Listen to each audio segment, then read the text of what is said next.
Assalamualaikum warahmatullahi wabarakatuh. Bismillah walhamdulillah wassalatu wassalamu ala rasulillah wa ala alihi wa sahbihi wa man wala.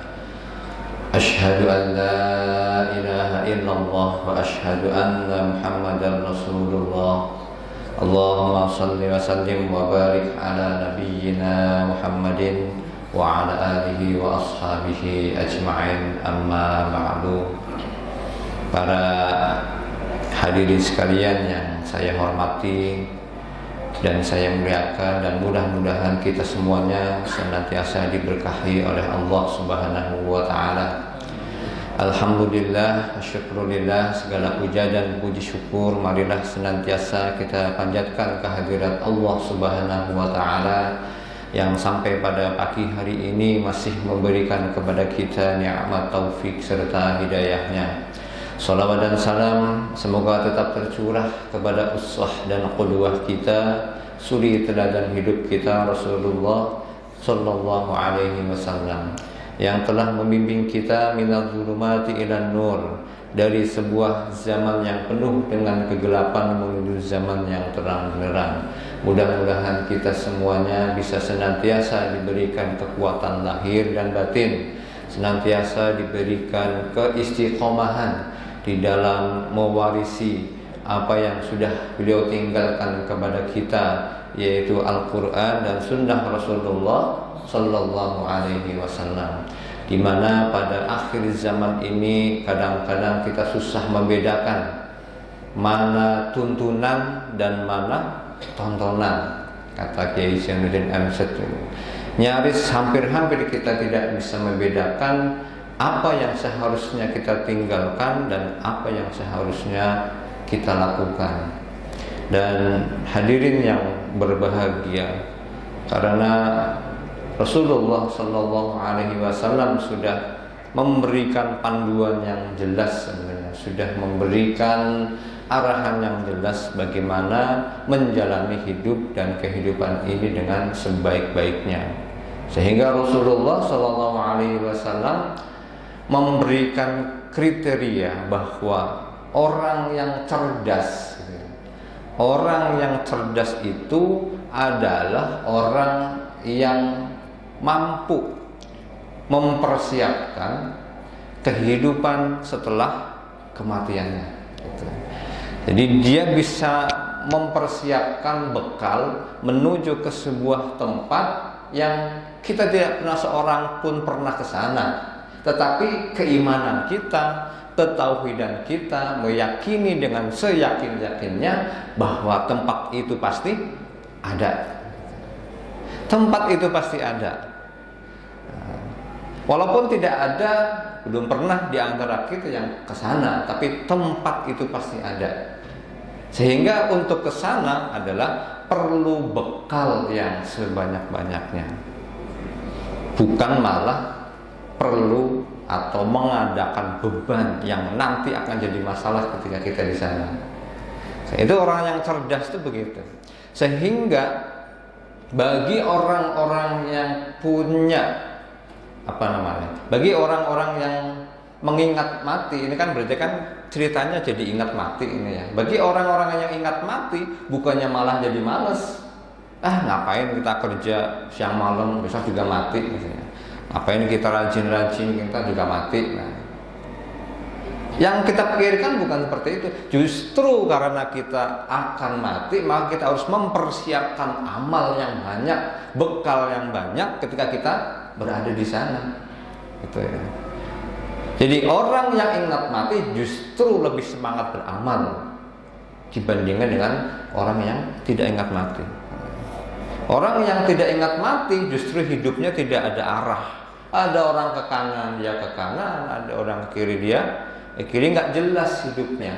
Tapi kalau orang yang ingat mati, orang yang cerdas menurut Rasulullah, ya seperti itu malah. Dia lebih semangat beramal. Nah, dan itulah yang seharusnya harus kita pikirkan mulai sekarang ini. Alhamdulillah di pagi ini ya, mudah-mudahan tadi sudah kita niatkan dari awal untuk beriktikaf gitu ya. Iktikaf itu kan bisa berzikir, bisa tilawah, bisa juga mengkaji ilmu. Nah, jadi kita niatkan juga untuk iktikaf, terutama di 10 hari terakhir. Nah, hari sekalian, jadi beramal, gitu ya, beramal. Nah, supaya amalnya bisa bagus, supaya amalnya bisa sempurna, maka kita harus mengetahui secara komprehensif dari awal. Kita harus tahu ilmunya. Dan ternyata dalam Islam, ilmu dalam beramal bukan hanya dimulai ketika kita melakukan pekerjaan, tapi beramal dalam Islam kita mulai jauh-jauh sebelumnya. Dari apa? Dari babul ikhlas wa ihdharun niyyah. Dalam kitab Riyadhus Shalihin, makanya kitab-kitab Imam Nawawi itu Abu Zakaria An-Nawawi gitu ya. Jadi Imam Nawawi kadang-kadang kalau yang belum jelas ada 2 nama An-Nawawi ya. Yang pertama yang dikenal oleh masyarakat kita adalah Muhammad Nawawi bin Umar Al-Jawi Al-Bantani atau Syekh Nawawi Al-Bantani, dikenal dengan Syekhul Hijaz, ulama Nusantara tapi punya kedudukan tinggi di tanah suci Makkah. Beliau mengajar majelis di Masjidil Haram. Kitabnya Qatrul Ghais kan gitu ya, Maraghlabi dan seterusnya. Nah, tapi kalau Nawawi yang ini adalah Imam Abu Zakaria An-Nawawi Ad-Dimashqi. Jadi dari Damaskus gitu ya. Beliau mengarang kitab Riyadhus Shalihin, Al-Azkar An-Nawawi, Syarah Sahih Muslim gitu ya. Itu Al-Imam Abu Zakaria An-Nawawi. Jadi jangan sampai salah nama juga. Nah, saya kembali ke tema. Jadi beramal itu harus kita mulai dari awalnya sekalian. Awalnya amal itu adalah niat, ya. Jadi babul ikhlas wa ihdharun niyyah fi jami'il a'mali wal aqwali al-barizah wal khafiyah. Jadi untuk keseluruhan amal maupun perkataan. Jadi perkataan maupun perbuatan yang terang-terangan ataupun yang tersembunyi. Karena beramal juga boleh dilakukan secara sembunyi-sembunyi, boleh dilakukan secara terbuka gitu ya, sirron wa alaniyah. Kadang-kadang kan ada orang yang suka, saya mah nggak mau diketahuin orang lah, takut riya. Kalau memang itu betul-betul nggak masalah, gitu ya. Beramalnya secara sembunyi-sembunyi. Tetapi Al-Imam Ibnu Athaillah As-Sakandari rahimahullah dalam kitab Al-Hikam ya, beliau luar biasa. Barang siapa yang merasa tawadhu fahuwa al-mutakabbiru haqqan. Barang siapa yang merasa tawadhu, justru dia dihinggapi rasa kesombongan. Contohnya begini, misalnya di masjid ada peringatan acara apa gitu ya, kita kebetulan di masjid itu jadi pengurus, kemudian datang terlambat sama jamaah yang lain, monggo Pak Ustadz di depan aja silakan. Kata dia, udah saya di sini aja, nggak enak sama yang lain. Nah, ketika di hatinya ada ungkapan, ada lintasan, sebenarnya sih saya pantasnya di depan gitu ya. Nah, ketika ada lintasan seperti itu, fahuwa al-mutakabbiru haqqan. Itu adalah sebuah lintasan kesombongan, kata Imam Ibnu Athaillah Sakandari dalam kitab Al-Hikam. Jadi memang Masya Allah setan itu luar biasa dalam menggoda, menjerumuskan, menggelincirkan amalan-amalan umat Rasulullah SAW. Hatta bukan hanya ketika sedang beramal, ketika sedang niat saja itu godaannya setan sudah jalan argonya gitu. Jadi memang kita harus sering-sering menuntut ilmu, bukan mencari ilmu ya. Kita harus sering-sering mencari ilmu. Kenapa? Karena keimanan itu pasti akan terus mencari sumber-sumber yang akan jadi kehidupannya. Iman ini kan kalau nggak kita pelihara, kata Rasulullah, yazidu wa yanqus. Kadang naik, kadang turun. Supaya naik terus, supaya tidak pernah turun, atau kalaupun turun jangan turun yang blek gitu ya, ya turun dikit naiknya banyak, turun dikit naiknya banyak gitu. Nah, supaya bisa seperti itu, iman ini harus kita pelihara. Salah satu yang bisa memelihara adalah dengan ilmu, ya, dengan ilmu. Tetapi ingat, ilmu bukan tujuan akhir. Tujuan akhir itu bukan ilmu. Artinya apa? Kalau orang sudah pintar ilmunya, profesor, doktor, LC, MA, MAG, apalah gitu ya, belum jadi jaminan dia akan masuk surga. Kalau surga hanya bagi orang-orang yang berilmu, kasihan amat kayak kita ini yang ketemu alif-alifan aja baru sekarang gitu ya. Oh, bedanya zal sama ja itu begini loh. Dulu kalau baca Iza jaa nasrullah, bahasanya gimana Pak? Ijaja, nah, kan gitu kan. Lahu ma pis sama pis sama fa dibaca pak katanya. Nah itu kasihan sekali kita yang baru belajar seperti itu. Makanya ilmu kita gunakan supaya amalnya jadi benar. Kita berilmu supaya bisa beramal dengan benar. Beramal dengan benar diawali dengan niat yang benar. Nah, makanya Riyadhus Shalihin membahas yang pertama itu babul ikhlas wa ihdharun niyyah. Jadi bab tentang keikhlasan dan menghadirkan niat yang benar, maksudnya ya, fi jami'il a'mali wal aqwal, dalam setiap semua kata dan perbuatan al-barizah wa khafiyah, baik secara terang-terangan ataupun secara sembunyi-sembunyi, semuanya yang besar maupun yang kecil. Ini luar biasanya kalau ulama zaman dahulu judulnya saja itu sudah bisa jadi sebuah tesis skripsi tersendiri ya sebenarnya kalau ditelatenin gitu ya. Nah, hadirin sekalian yang berbahagia, di awal-awal ini beliau Al-Imam An-Nawawi menukilkan kalamullah, firman Allah, a'udzubillahi minasyaitonirrajim, wa ma umiru illa liya'budullaha mukhlishina lahuddina hunafa'a wa yuqimus shalah wa yu'tuz zakah. Surat Al-Bayyinah. Surat Al-Bayyinah. Juz 30 tapi jarang yang hafal kita. Padahal di atas Al-Bayyinah kita hafal biasanya. Di bawah Al-Bayyinah biasanya hafal. Tapi kalau sudah Al-Bayyinah kayaknya kok jarang-jarang yang hafal karena kita. Nah, jadi tentang mukhlishina lahuddin, kita memurnikan dalam beragama gitu. Kemudian di ayat yang berikutnya, waqallallahu ta'ala lan tanalu birra hatta tunfiqu mimma tuhibbun. Awal juz ke-4 surat Ali Imran.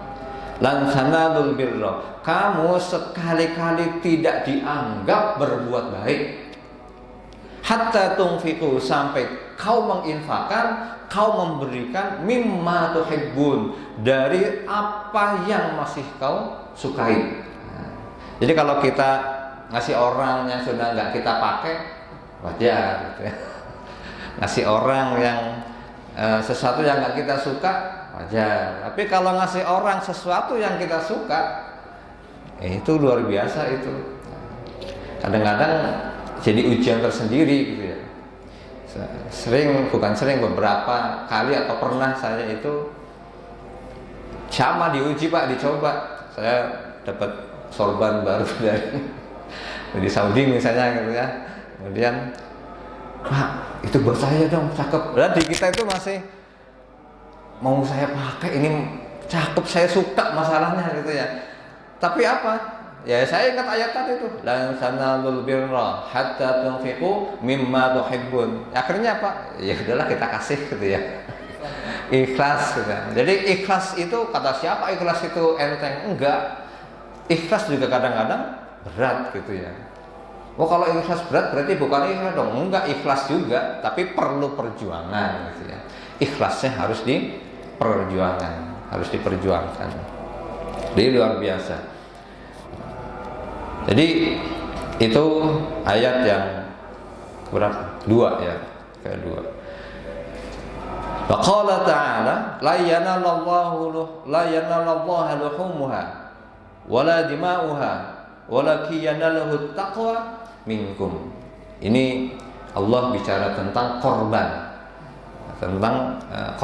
Jadi ketika kita berkorban nanti di hari raya Idul Adha ya, ketika kita berkorban maka kata Allah la yanalallaha luhumuha wala dima'uha, tidaklah daging dan darah itu yang sampai kepada Allah, walakin yanaluhu taqwa minkum, tetapi ketakwaan kamulah yang sampai kepada Allah. Jadi Allah nggak butuh daging, Allah nggak butuh darah, jadi Allah nggak butuh korbanan kita, ketakwaan kita yang nanti akan sampai kepada Allah Subhanahu wa Ta'ala. Dan secara khusus Imam Nawawi dalam kitab Al-Azkar ketika menjelaskan tentang walaki yanaluhu, itu beliau menisbatkan bahwa yang dimaksud dengan walaki yanaluhu an-niyat, niatnya. Nah, ini yang ngomong siapa? Sahabat Abdullah bin Abbas radhiyallahu anhuma. Orang yang didoakan sama Rasulullah, Allahumma faqihu fid din wa yu'allimuhu ta'wil. Orang yang didoakan sama Rasulullah. Makanya enggak heran Ibnu Abbas itu umur 14 tahun, 13 tahun itu sudah jadi tenaga ahli khalifah, tenaga ahli sahabat Umar bin Khattab. 14 tahun, Pak. Zaman sekarang kita ya ngaji sama Nabi, sekolah sama Nabi kurang lebih sekitar 4 tahunan. Ibnu Abbas nih ya, sekolah sama Nabi cuma 4 tahunan. Itu umur 14 tahun sudah bisa jadi tenaga ahli kepresidenan. Tenaga ahli khalifah gitu ya. Nah, zaman kita sekarang sekolah SD 6 tahun, SMP, SMA 6 tahun, tambah S1 kalau lancar 4 tahun, kalau mundur-mundur dikit ada yang sampai 7 tahun Pak itu S2, nah, sampai seterusnya belum, udah kerjanya masih ngerapotin orang tuanya gitu. Itu bedanya kurikulum Nabi dengan kurikulum kita. Nah itu, jadi menurut Ibnu Abbas yang disebut dengan walaki yanaluhu an-niyat, yaitu niat. Jadi penting sekali ternyata niat itu ya.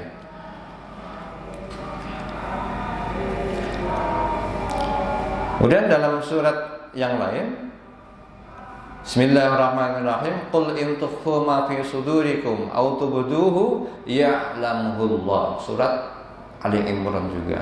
Qul, katakan, in tukhfu, jika kamu menyembunyikan, ma fi sudurikum, apa yang di dalam hatimu, aw tubduhu, ataupun apa, membukanya gitu ya, melihat ya'lamuhullah, Allah pasti tahu gitu. Jadi Al-Imam An-Nawawi menukilkan beberapa ayat-ayat dalam Quran sebagai landasan yang pertama. Nah, berikutnya hadis yang pertama. Ini karena saya juga pertama di sini, saya kasih juga yang pertama. Yang pertama kan babul niat biasanya kan itu. Hadis yang pertama, saya yakin Bapak ada ibu-ibu ya? Ada. Oh, ternyata ada ibu-ibu ya.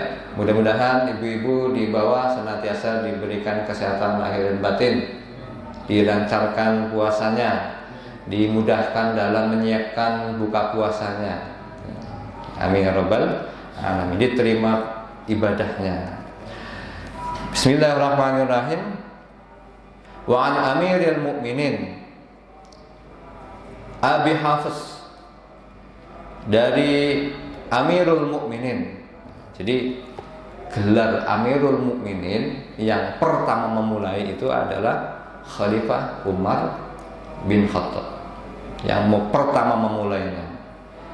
Jadi kalau mau bertanya kenapa sih dikasih gelar Amirul Mukminin, silakan tanya sama sahabat Umar bin Khattab. Nanti yang berikutnya pakai gelar itu terus sampai Khalifah Bani Umayyah, Khalifah Bani Abbasiyah itu juga menggunakan gelar Amirul Mukminin. Tapi kalau Abu Bakar enggak, biasa Khalifah Abu Bakar.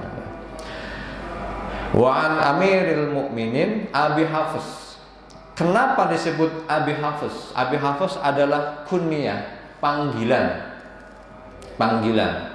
Karena salah satu nama anaknya Umar bin Khattab namanya Hafs, Hafsah binti Umar bin Khattab, salah satu istri Rasulullah Shallallahu Alaihi Wasallam. Jadi nama orang-orang dulu itu memang singkat-singkat, ringkas-ringkas, hanya satu. Nabi aja namanya siapa? Muhammad. Ya, Abu Bakar 2 kata, Umar 1 kata, Utsman 1 kata, Ali 1 kata. Tapi coba lihat namanya orang Indonesia, coba 4-5 kata gitu ya. Sampai-sampai kita singkat gitu ya, sampai disingkat gitu. Nah, ini, dan orang-orang dulu itu kadang menamakan nama cucunya atau anaknya itu nama kakeknya yang dulu.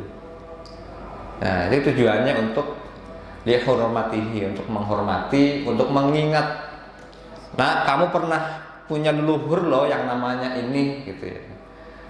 Sampai seperti itu ya. Nah, kalau makanya Rasulullah itu salah satu, misalnya Ali Zainal Abidin bin Husain bin Ali gitu ya. Sebenarnya namanya Ali, sebenarnya Ali bin Husain bin Ali gitu ya, bin Abu Thalib. Itu cicitnya berarti ya, cicitnya Rasulullah namanya Ali Zainal Abidin. Kenapa disebut Zainal Abidin? Karena beliau julukannya adalah As-Sajadah, orang yang kalau sujud itu lama gitu ya, luar biasa solehnya. Ali Zainal Abidin, Ali bin Husain bin Ali. Jadi nama anaknya Husain, nama bapaknya Husain. Jadi supaya ingat. Nah, kita juga mungkin bisa seperti itu. Tapi kalau di kita nanti biasanya jadi ledekan anak gitu ya, manggil anak kayak manggil kakeknya gitu ya. Nah, Abi Hafiz Umar bin Khattab.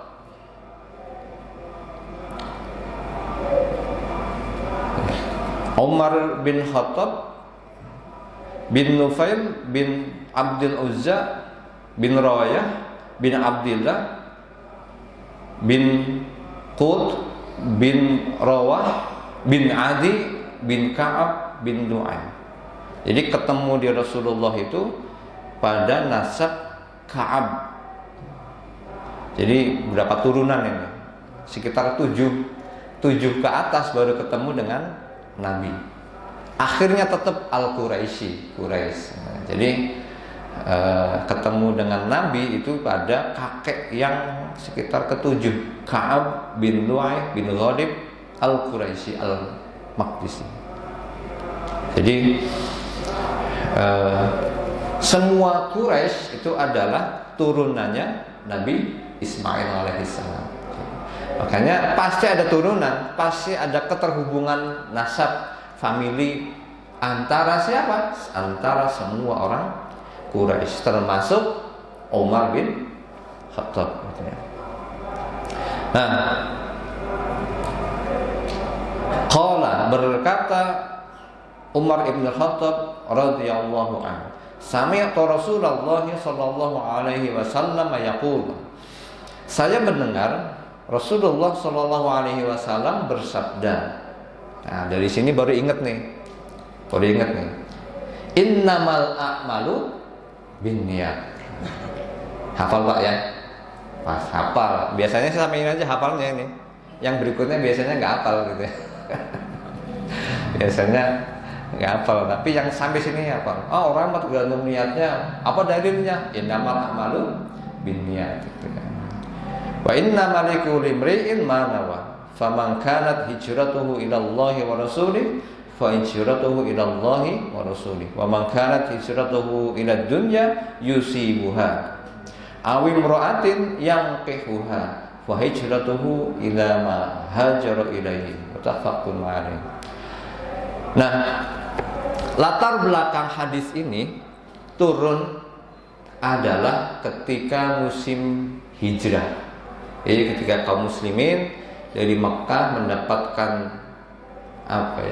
gangguan, hambatan, tantangan, godaan, siksaan. Jadi memang cobaan kaum muslimin di awal-awal dakwah itu dari godaan sampai siksaan. Kalau digoda nggak bisa, turunin ancaman. Nah, ancaman nggak bisa, bulian nggak bisa, terus sampai siksaan. Kalau orang-orang kayak Abu Bakar, Umar, Utsman nggak mungkin disiksa, nggak berani, Pak, bangsawan gitu, bangsawan. Tapi kalau orang-orang kayak Abdullah bin Mas'ud, Bilal bin Rabah, apalagi Bilal bin Rabah, udah pendatang kan dari Ethiopia, ada pendatang, budak, hitam, itu siksaan. Tapi kalau Nabi bukan siksaan. Nabi itu godaan dulu yang pertama. Jadi, dan godaannya nggak lewat Nabi langsung, lewat orang yang dihormati, disayangi oleh Rasulullah. Siapa? Abu Thalib.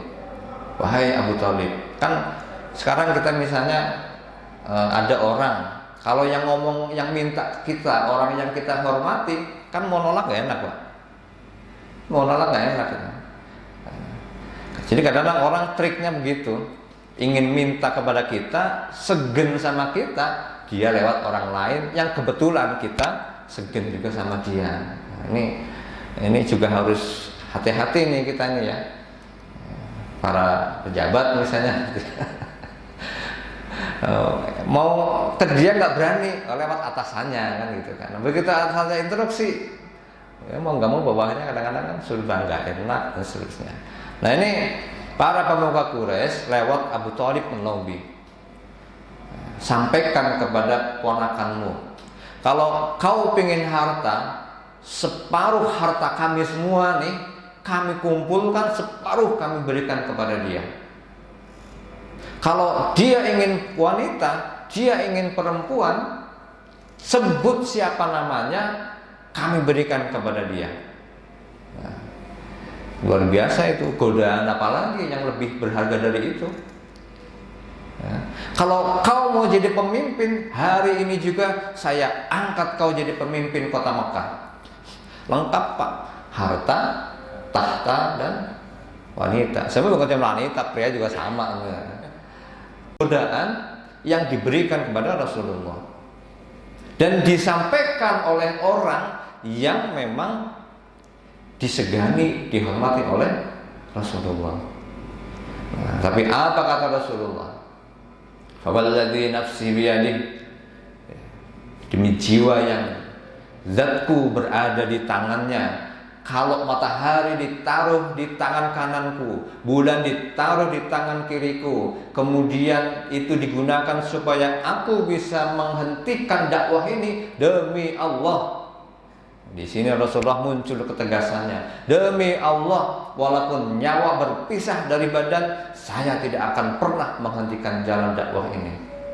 Nah, kalau dengar seperti itu, Abu Thalib langsung, oh kalau begitu lanjutkan keponakanku. Lanjutkan. Ya, itu apa? Abu Thalib dengan dilakukan oleh Rasulullah Shallallahu Alaihi Wasallam. Tetapi orang yang digoda, orang yang bahkan sampai disiksa, itu kaum muslimin semuanya. Sehingga perintah turun untuk berhijrah, berpindah dari Mekah ke Yathrib. Waktu itu namanya Yathrib. Yathrib itu penyakit, artinya ya, nggak enak lah pokoknya. Yathrib. Sama Rasulullah diganti namanya jadi Madinah gitu. Makanya kalau kita punya nama yang menurut kita setelah dicek kok nama saya kok nggak bagus ini ya, nyari di Quran namanya, orang dulu mungkin nggak ngerti artinya. Ada di Quran namanya nih, buat anak kita aja namanya siapa? Sarikin. Sarikin. Nama anakmu siapa? Nama anak saya bagus, saya ambil dari Quran ini. Sarikin. Padahal Sarikin apa artinya? Pencuri. Pencuri.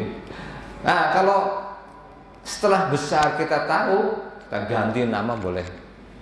Ganti nama gitu ya. Apa-apa. Nabi mengganti beberapa nama-nama para sahabatnya yang dipandang negatif, diganti menjadi nama-nama yang lain, nggak apa-apa. Makanya orang kita itu kadang-kadang namanya banyak, Pak.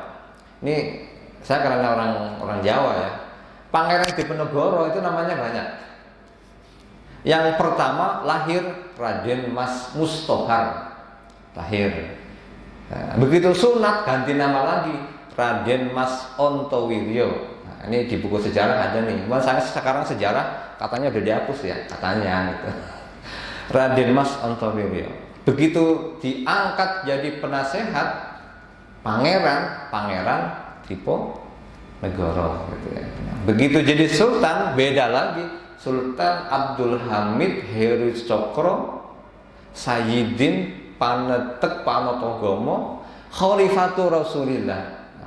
Jadi bukan Khalifatullah, tapi Khalifatu Rasulillah. Jadi lebih bagus pemahaman keagamaannya. Jadi menggantikan Rasulullah. Ganti nama itu umum. Makanya kalau mau ganti nama sepanjang tidak menyulitkan gitu ya. Nama saya udah di mana-mana, ini KTP-nya udah kemana-mana gitu. Juga. Nah, kemudian orang hijrah ke Madinah ternyata niatannya nggak satu. Ada yang memang niatannya karena memenuhi perintah Allah dan Rasulnya, hijrah. Tapi ternyata dari sekian banyak kaum muslimin ada yang niatannya nggak jelas juga. Saya di kampung anggur nih, dia ngomongin orang, udahlah saya ke Madinah aja. Pergi aja ke Yathrib, siapa tahu di sana dapat kerjaan. Ada nih, kan terceritakan di sini nih ya. Jadi siapa yang ingin cari dunia gitu ya, maka yusibuha gitu. Dia akan dapat dunianya juga gitu ya. Ya, awi mro'atin, atau nyari perempuan. Aduh, saya di Mekah ini nggak good looking gitu ya. Udah pas-pasan, semuanya serba pas-pasan gitu ya. Muka pas-pasan, duit pas-pasan, derajat pas-pasan. Udahlah, saya nyari jodohnya, nyari istrinya di sana aja lah. Saya di sini jomblo, ini susah. Untungannya masih fisabilillah jomblonya gitu ya. Udahlah, saya pindah aja ke Madinah. Kalau yang niatannya seperti ini, yang kihuha kata Rasulullah, ya dia akan nikah juga di sana dia. Jadi niatannya banyak. Tapi yang pertama disebutkan adalah barang siapa yang berhijrah untuk Allah dan Rasulnya, fahijratuhu ilallahi wa rasulih. Maka memang betul-betul hijrahnya adalah untuk Allah dan Rasulnya. Makanya niat ini penting sekali ya. Penting sekali. Dan itulah kenapa ada hadis innamal a'malu binniyat ya. Jadi asbabu wurudil hadisnya itu seperti itu.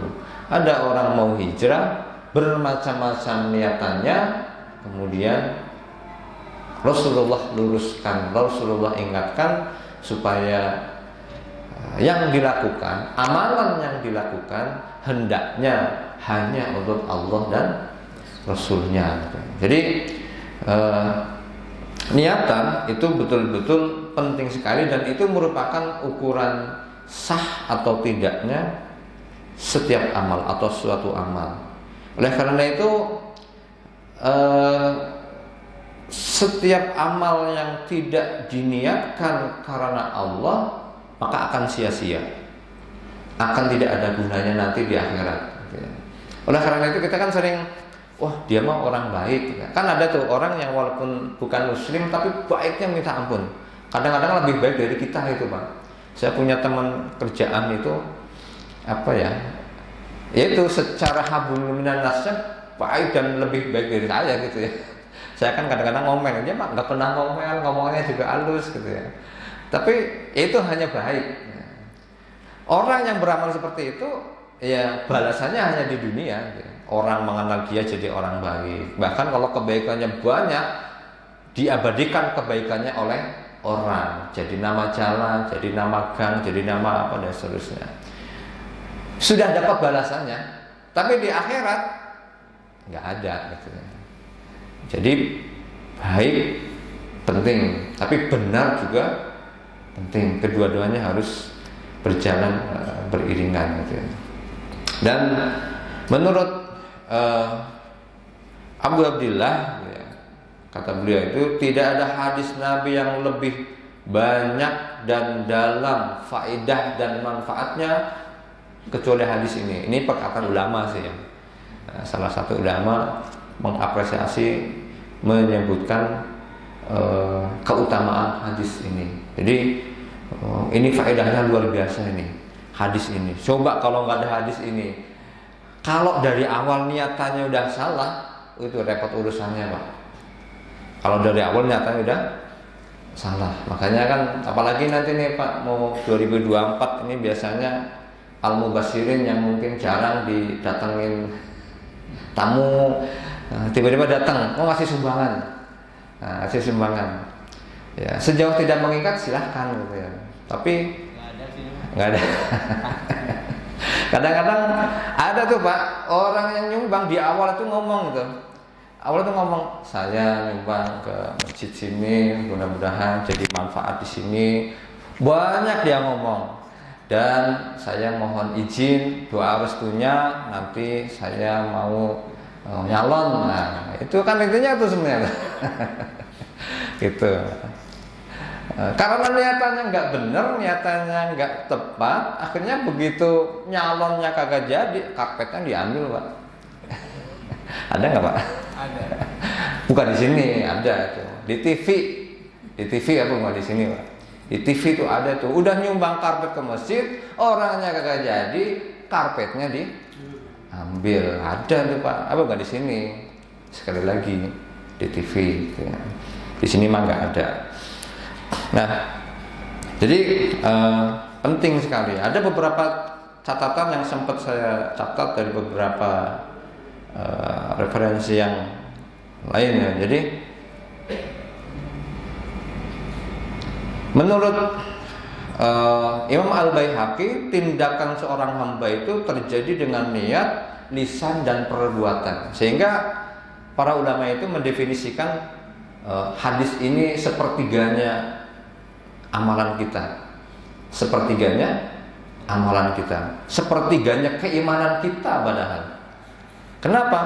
Ada hadis yang lain, al-imanu tasdiqun bil qalbi wa iqrarun bil lisan wa amalu bil arkan. Iman itu percaya dalam hati, diucapkan dengan lisan, diamalkan dengan perbuatan. Sehingga hadis ini sepertiganya iman.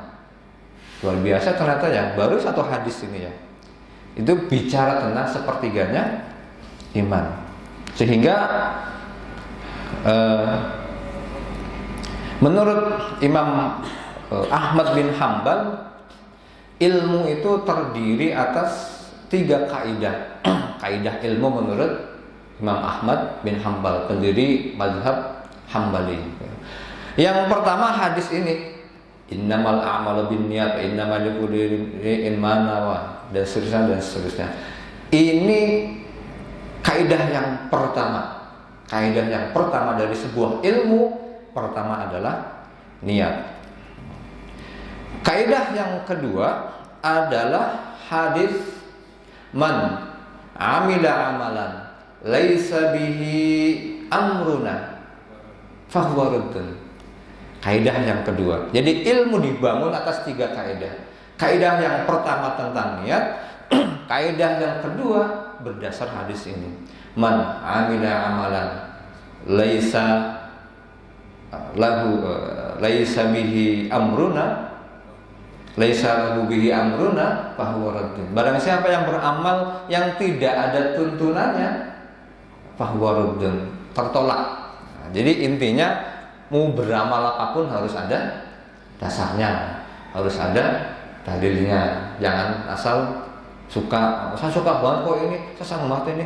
Lihat dulu ada enggak dasarnya, ada enggak dalilnya gitu ya. Yang ketiga hadis al halalu bayyin wal haramu bayyin. Dan 3 kaidah ilmu itu ini.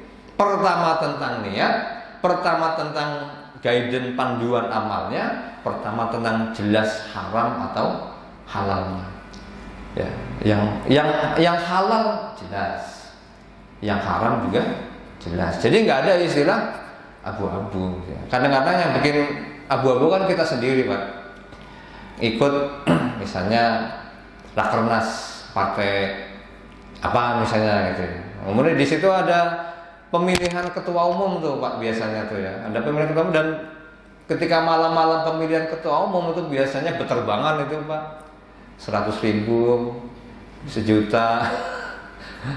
Beterbangan semua itu. Kalau kita nggak pinter-pinter, kita bisa terjebak juga di situ gitu ya. Nah, ketika ditanya, enggak itu bukan sogok, itu silakan Bapak memilih siapa silakan. Ini mah buat transport aja, Pak. Transport katanya. Jadi kalau sudah teknis bahasanya bisa beda gitu. Nah, sudah di lapangan bahasanya beda. Tapi kembali ke hadis yang ini, al halalu bayyin wal haramu bayyin. Jadi jelas gitu.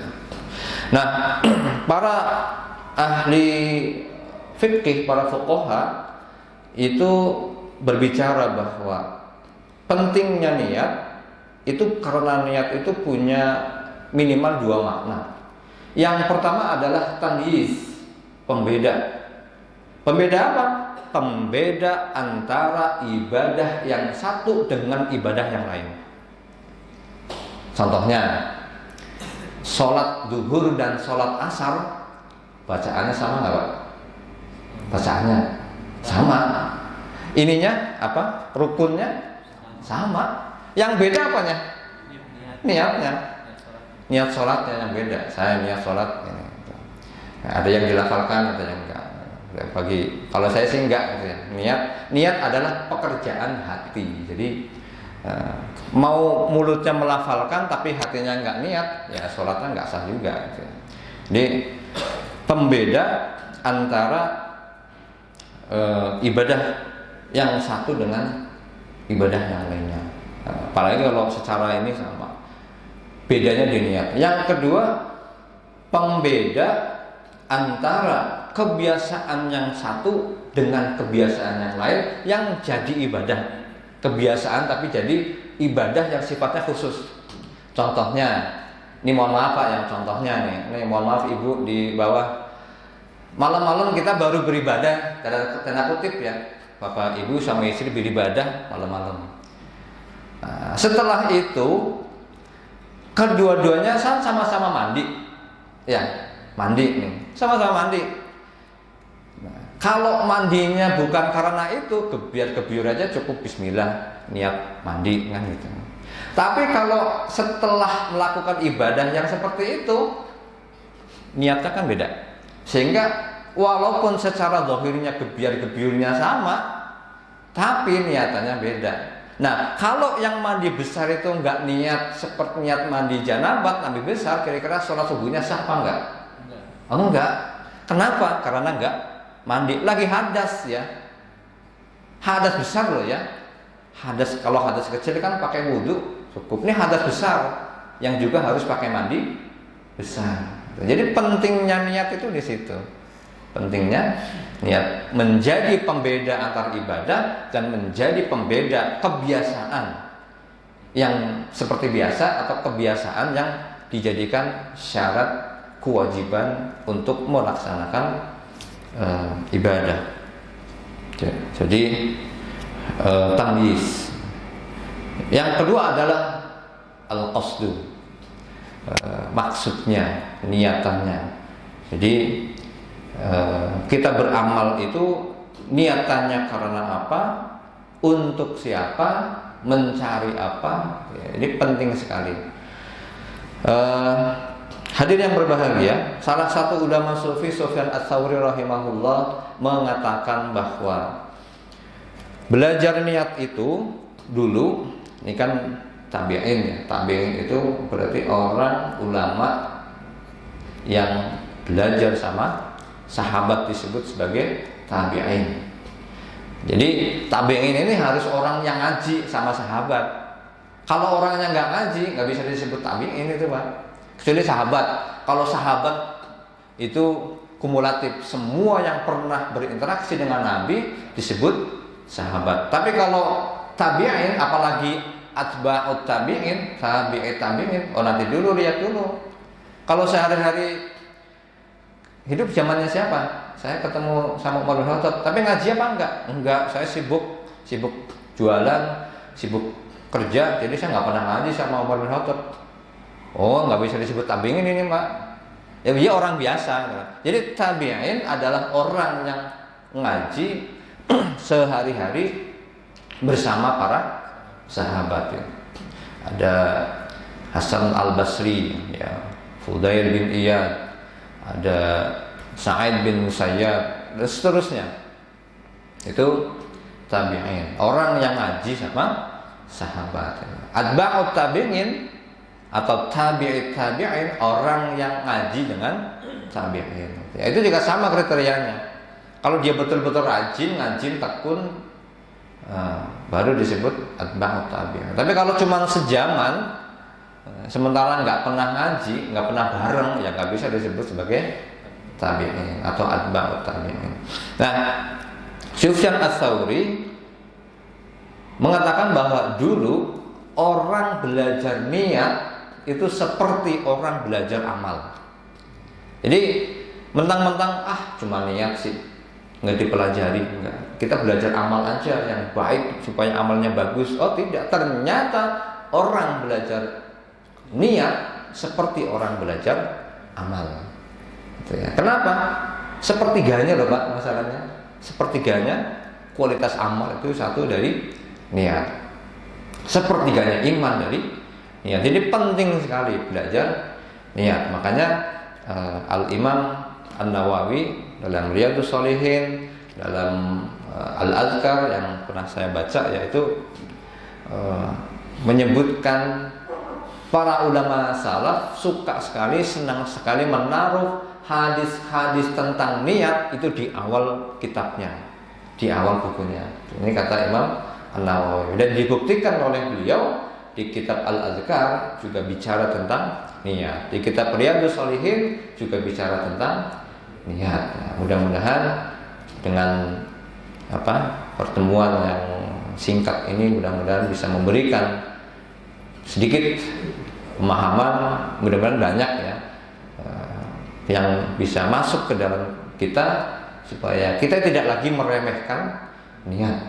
Kita tidak lagi menomorsekiankan niat, karena ini tadi orang dulu belajar niat sebagaimana dia belajar amal. Mudah-mudahan Allah Subhanahu wa taala senantiasa menjaga niatan kita, amalan kita, sehingga niatan dan amalan kita menjadi niatan dan amalan yang bersih dari berbagai macam penyakit, bersih dari berbagai macam hal-hal yang bisa merusak dan bahkan menghapuskan amal-amal kita. Amin ya rabbal alamin. Demikian yang bisa kami sampaikan. Ada benarnya datang dari Allah, ada salahnya datang dari diri kami pribadi. Hadanallahu wa iyyakum ajma'in. Assalamualaikum warahmatullahi wabarakatuh. Wassalamualaikum warahmatullahi wabarakatuh. Kalau ada yang bertanya kami persilahkan. Ya. Penata agama itu artinya apa ya? Oh, penata agama, Pak. Siap. Ya, penata agama. Jadi, ya, Sultan-Sultan Jawa itu memang tuh, karena ini sedikit cerita, Pak ya. Sultan Jawa itu semenjak Sultan Agung kesini itu pakai gelar sultan gitu. Dan Sultan Agung itu meminta gelar sultan itu rekomendasinya langsung ke Mekah, Syarif Mekah. Di sana dibekali 2 ya, kiswah Ka'bah dan yang putih itu aku lupa saya itu ya. Jadi dibekali 2. Sampai sekarang tersimpan di Kesultanan Yogyakarta. Cuma orang Jawa kan apa-apa dikasih nama Pak itu ya. Sampai kebo aja dikasih nama, kebo Kiai Slamet misalnya kan. Nah, itu juga sama, kiswah Ka'bah dikasih nama Kiai Tunggul Wulung katanya. Itu sebagai tanda bahwa silahkan pakai gelar sultan. Kenapa? Karena Sultan Mataram itu kan, kalau Banten itu kan memang jelas turunannya Nabi kan itu. Dari mana?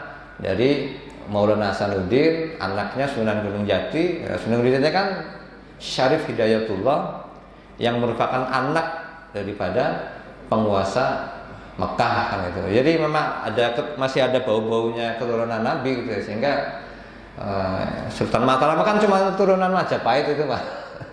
Sehingga mereka datang ke Mekah kemudian supaya bisa dapat gelar sultan. Nah, semenjak Sultan Agung dia pakai gelar Sultan Agung. Sebelumnya pakai Panembahan Senopati, Panembahan Hanyakrokusumo dan seterusnya. Itu, dan ada embel-embel di bawahnya Pak, Panotogomo, penata agama. Jadi memang ya bahasa Arabnya Amirul Mukminin gitu. Amirul Mukminin ya. Mungkin itu Pak, wallahu a'lam. Ya. Boleh nggak niatnya nyusul? Niatnya nyusul.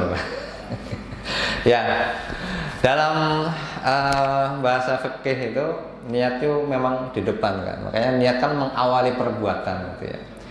Nah, apakah boleh niatnya nyusul? Ya silahkan ya. Tapi kualitasnya beda Pak, tetap amalan yang sesuai SOP gitu ya.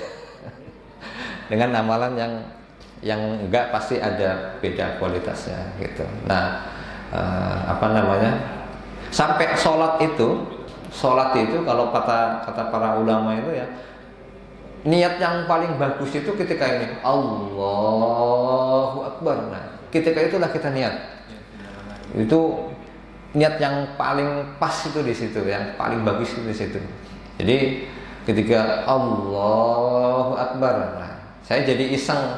Nah, berarti kalau begini nggak sempat usuli dong. Jadi makanya usuli itu lafal niatnya, tapi niat tetap di hati. Memang ketika Allahu Akbar, tuh, makanya para imam-imam kan kebanyakan kalau Allahu Akbarnya itu agak panjang. Kenapa? Karena dia sambil ini. Ya. Kalau imamnya begitu ini langsung Allahu Akbar. Nah, ini saya kadang bertanya juga nih imam sudah belajar apa belum gitu ya. Gitu. Itu Pak ya, insya Allah saya, tapi ya tetap kualitasnya beda dengan yang itu. Ada lagi? Ya, silakan. Niat itu boleh dalam bahasa Indonesia? Boleh, itu lafal Pak ya. Lafalnya boleh, niatnya kan juga boleh gitu. Karena Allah tahu dengan hati-hati kita gitu. Tapi kalau sudah lafal sholat nggak boleh misalnya Allah Maha Besar, nggak boleh itu. Tetap harus Allahu Akbar. Kalau rukun dan bacaan sholat tetap nggak boleh. Tapi kalau niatnya di hati Pak ya, di hati, saya nggak bisa bahasa Arab ya pakai bahasa Indonesia, apa-apa. Gitu. Karena sekali lagi niat adalah pekerjaan hati. Bahasa kita, bahasa hati kita, ya tergantung dari mana kita berasal. Gitu ya. Kalau orang Arab ya pasti bahasa Arab gitu. Hatinya, niatnya gitu. Insya Allah. Ada lagi? Ya. Bisa katakan kita kan pada awalnya kita udah niat dengan baik dan ikhlas gitu ya. Cuma di tengahan amal kadang-kadang kan terselip niat-niat yang mungkin melenceng apa gitu, gimana? Ya. Ya itu godaannya. Makanya ketika ada niatan yang kemudian berubah, kembalikan ke awal lagi. Harus dikembalikan ke awal. Dan memang nggak mudah, Pak, nggak mudah. Kadang-kadang begini, ilmu kita sudah paham ya, ilmu kita sudah paham bahwa niat itu begini, harus begini, tapi hati kita tuh kadang-kadang belum tentu paham. Jadi memang beda antara hati dan pikiran gitu, beda. Sehingga ya memang harus kita banyak-banyak istighfar dan sekali lagi kembalikan ke awalnya. Oleh karena itu memang nggak bisa kita nggak melibatkan Allah dalam setiap amal perbuatan kita. Ya, kalau hanya melibatkan diri kita sendiri, beratnya bukan main itu, Pak. Pasif hanya amal-amal yang biasa yang hanya bisa kita lakukan. Tapi kalau kita melibatkan Allah, insya Allah amal sebesar apapun, seberat apapun akan bisa kita lakukan. Karena Allah campur tangan di kita. Ya, kan Allah sudah ngomong tuh, antumul fuqara'u ilallah. Yang disebutin itu bukan ya ayuhan nas, tapi ya ayyuhalladzina amanu, hai orang-orang yang beriman, antumul fuqara'u ilallah. Kau itu fakir di hadapan Allah. Karena kita fakir di hadapan Allah, kita harus minta bantuan kepada Allah. Kita harus berdoa kepada Allah. Makanya kalau majelis biasanya ada yang raditu billahi robba, kan gitu kan. Tujuannya apa? Itu doa supaya dari awal amal kita dijaga oleh Allah ya. Kadang sampai raditu billahi robba wa bil islami dina wa bi muhammadin nabiyya wa rasulah dan seterusnya. Wallahu a'lam. Mudah-mudahan amal kita semua dijaga oleh Allah ya. Yang rusak pun mudah-mudahan bisa diperbaiki kembali oleh Allah ya. Silakan, ada lagi, Pak? Lagi, Pak. Oh, Boleh. sweet Saya nggih, monggo. Pak, menyebutkan Gusti Allah itu boleh apa tidak? Sebagian ada yang tidak boleh. Itu saya jadi sebagai orang Jawa itu biasanya kan lemesnya begitu, Pak. Gitu, Ya. gitu. Ya memang di sebutan Gusti, bahkan nggak usah Gusti, Pak, pangeran gitu ya. Makanya orang Arab itu di dalam bukunya Buya Hamka, Pak, Sejarah Umat Islam, terbitan GIP, Gema Insani Press, bukunya merah gitu ya, Sejarah Umat Islam. Buya Hamka menyebutkan orang-orang Arab kalau datang ke Mataram stres mereka, Pak. Bukan orang Arab yang pesisir, bukan orang Islam tapi yang pesisir, Demak, Kudus, Lasem gitu ya. Islam yang masuk ke sana itu Islam yang murni, Pak. Islam yang betul-betul kuat gitu ya. Nah, tapi kalau Islam yang makin ke tengah, itu yang orang bilang itu abangan. Abangan apa ijiwan gitu ya. Nah, di Mataram kan sudah ke tengah nih ya, sudah ke tengah. Kalau Demaknya murni, tapi begitu pindah ke Pajang, ya, sintetis lah ya, sinkritis gitu.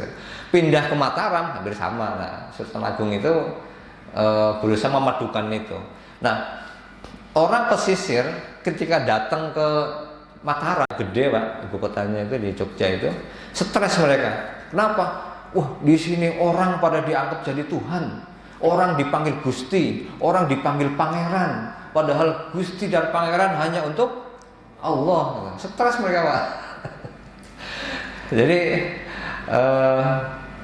ya sebenarnya itu etika orang ya, etika suku di sana ketika menyebutkan orang yang dihormati itu dengan sebutan itu, Gusti, Pangeran dan seterusnya. Tapi kalau zat yang dihormati, zat yang disayangi dan seterusnya. Nah, tapi kalau dia meyakini, misalnya menyebut Pangeran Diponegoro, yang dimaksud Pangeran itu Tuhan, itu salah. Ya, salah. Tapi kalau sebutan Pangeran, Gusti hanya untuk sebagai orang yang dihormati, ya insya Allah apa. Seperti misalnya sebutan Amirul Mukminin misalnya kan, itu kan apalagi ini nih Amirul Mukminin ini lebih berat sebenarnya, Pak. Kenapa? Karena iman kan adanya di hati. Tapi ada orang bergelar Amirul Mukminin, pemimpin orang-orang yang beriman. Nah, makanya saya tidak pernah mengomentari. Kalau mau tanya kenapanya ya mungkin tanyanya sama Khalifah Umar bin Khattab gitu ya. Orang digelari khalifah misalnya, itu juga sama kan sebenarnya kan. Itu insya Allah gitu Pak ya jawabannya. Ya, ya silakan. Ya. Caranya supaya kita pas sholat itu supaya khusyuk, supaya itu khusyuk sholat kita. Ya. Bagaimana supaya sholat kita khusyuk? Al-Imam Ibnu Katsir dalam tafsir Ibnu Katsirnya secara teknis bahkan menyebutkan caranya gitu ya. Jadi kalau ketika berdiri lihat tempat sujud, ketika duduk lihat di antara kedua tangan. Jadi kedua tangan lihat tengahnya, mungkin supaya fokus kali ya, supaya khusyuk. Nah, itu cara saja sebenarnya. Tapi beda lagi ketika ahli fikih ada yang menyebutkan sholat hadap ke depan. Ada begitu juga gitu ya. Jadi kalau ahli para sufi nyuruhnya ke bawah gitu ya. Tapi kalau ini ada juga nyuruh ke depan. Nah, prinsipnya bagaimana supaya sholat itu khusyuk? Ya yang pertama tadi tuh kita harus minta betul kepada Allah. Tapi apakah sholat yang khusyuk itu sholat yang nggak ingat apa-apa, nggak dengar apa-apa? Nah kalau saya nggak juga gitu ya. Kita mungkin orang dengar masih, tapi ingat kita sedang sholat, bacaan sholat kita pahami, kita maknai, kita hayati dan seterusnya. Ya. Sehingga seharusnya bagi orang-orang yang khusyuk dan sudah tahu ilmu khusyuk, tidak ada istilah lupa rakaat harusnya gitu ya. Rakaat berapa sekarang ya? 3 apa 4? Aduh, saking khusyuknya ini jadi lupa rakaat misalnya kan. Loh, tapi Nabi pernah lupa loh. Lupanya Nabi dalam rakaat itu sebagai cara Allah untuk mengajarkan bagaimana caranya kalau orang lupa sholat gitu ya. Jadi khusyuk juga ada ilmunya juga ternyata gitu. Bagaimana caranya supaya bisa khusyuk gitu ya. Jadi ikuti panduan para ulama bagaimana supaya kita sholat bisa khusyuk. Insya Allah kalau kita dari awalnya sudah betul-betul menghadapkan wajah kita kepada Allah, diri kita kepada Allah, insya Allah khusyuk. Apalagi kalau ditambah dengan pemahaman seandainya ini sholat kita terakhir misalnya gitu kan suka ada yang digituin kan, seandainya sholat ini terakhir, seandainya setelah ini saya mati dan seterusnya, akan menambah kekhusyukan kita.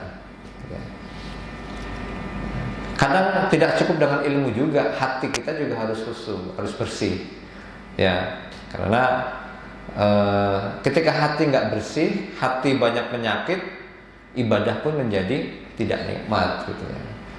Karena salah satu kenikmatan dalam beribadah yaitu tadi ketika kita bisa merasakan khusyuknya gitu. Kalau kita sholatnya tidak nikmat, bisa jadi kita memang hati kita sedang tidak bersih sehingga kita sulit untuk khusyuk. Salah satu supaya hati kita bersih, ya badan kita harus dibersihkan dari segala macam makanan-makanan yang haram. Ini penting. Makanya Imam Al-Ghazali ditanya sama muridnya, ya Imam, saya sudah menjauhi perbuatan maksiat, saya sudah bertaubat kepada Allah, saya sudah berzikir kepada Allah, tetapi keinginan untuk berbuat maksiat tetap ada. Kenapa?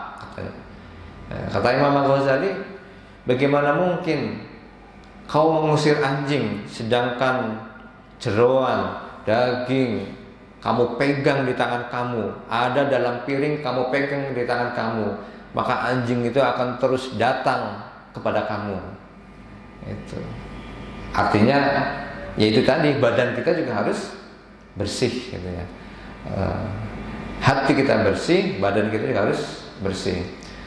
Sahabat Sa'ad bin Abi Waqqas itu kan sahabat yang cerdas. Kembali ke tema awal, cerdas. Satu saat dia sedang menjaga Rasulullah di rumahnya. Kemudian Rasulullah itu, seandainya ada orang yang menjagaku malam ini, datang Sa'ad, ya Rasulullah, saya yang jaga. Alhamdulillah, senang sekali Rasulullah. Jaganya kreatif. Saat itu tahu malam itu Rasulullah biasanya bangun, saya siapin air untuk berwudu, disiapkan air sama Rasulullah. Kemudian Rasulullah bangun, begitu bangun berpikiran, seandainya ada orang yang nyiapin air ini, kita wudunya nggak perlu jauh-jauh. Oh, ada air, langsung Rasulullah, ya Sa'ad, kau yang nyiapin air. Iya ya Rasulullah, kata Rasulullah. Sekarang saat kau mau minta apa, saya doa langsung kepada Allah. Nah, doanya Rasulullah ini. Tapi saat orang yang cerdas, dia berdoa, ya Rasulullah, saya minta doa, doakan supaya semua doa saya terkabul. Orang pintar begini, cerdas ini, doakan saya supaya semua doa saya terkabul. Kata Rasulullah, ya saya doakan, tapi bantu saya dengan jaga makananmu. Ini kata Rasulullah nih. Makanya sejak itu Sa'ad betul-betul menjaga semua makanan-makanan yang masuk ke dalam tubuhnya. Dan dalam sejarah Sa'ad adalah orang yang doanya makbul. Mau doa apa saja dikabulkan Allah. Sampai-sampai Khalifah Bani Umayyah Marwan bin Al-Hakam itu kan di mimbar ngomong tuh, harta ini harta Bani Umayyah. Kan dia khalifah nih setelah Yazid bin Muawiyah ya. Harta ini harta Bani Umayyah. Terserah kami Bani Umayyah mau kami gunakan untuk apa harta itu. Ada Sa'ad di depannya, langsung Sa'ad, "Hai Marwan, kalau gitu saya akan berdoa kepada Allah." Langsung tuh Marwan bin Al-Hakam, jangan turun dirangkul itu Pak. Tahu tuh Marwan bin Al-Hakam kalau Sa'ad udah doa pasti dikabul. Nah, kalau doanya jelek kan jadi repot buat Bani Umayyah. Langsung diperbaiki. Enggak, Sa'ad jangan doa. Iya, harta ini milik umat Islam dan akan kami gunakan sesuai tuntunan Islam. Diralat. Nah, diralat omongannya. Mungkin waktu itu Marwan bin Al-Hakam belum melihat Sa'ad kali itu. Responnya seperti itu. Jadi itu, perbaiki niatnya, perbaiki khususnya, perbaiki juga makanannya. Insya Allah ini juga sama-sama Pak ya. Saya juga kalau sudah bicara ini berat. Kita saling mendoakan, mudah-mudahan apapun yang masuk ke dalam tubuh kita itu adalah al-halal wal bayyin, jelas dan halal. Mungkin itu, wallahu a'lam bishawab. Cukup ya? Ya cukup, soalnya pertanyaannya berat-berat. Pertanyaan dari mahasiswa saja di kampus berat. Ini pertanyaan dari orang tuanya mahasiswa, kakeknya mahasiswa. Berat. Ya, mudah-mudahan Allah Subhanahu wa taala memberikan kepada kita kekuatan lahir dan batin sehingga kita bisa menjalani ibadah puasa Ramadan ini dengan sebaik-baiknya, amal kita diterima, doa kita diterima, dosa dan khilaf kita diampuni semuanya oleh Allah Subhanahu wa taala. Amin ya rabbal alamin. Dan mudah-mudahan kita dipertemukan kembali dengan Ramadan yang akan datang. Kita rindu dengan jamuan-jamuan hidangan dari Allah Subhanahu wa taala di bulan suci Ramadan. Demikian yang bisa kami sampaikan. Mohon maaf atas segala kekurangan. Saya tutup dengan doa kafaratul majlis. Mari, subhanakallahumma bihamdika asyhadu an la ilaha illa anta astaghfiruka wa atubu ilaik. Wassalamualaikum warahmatullahi wabarakatuh.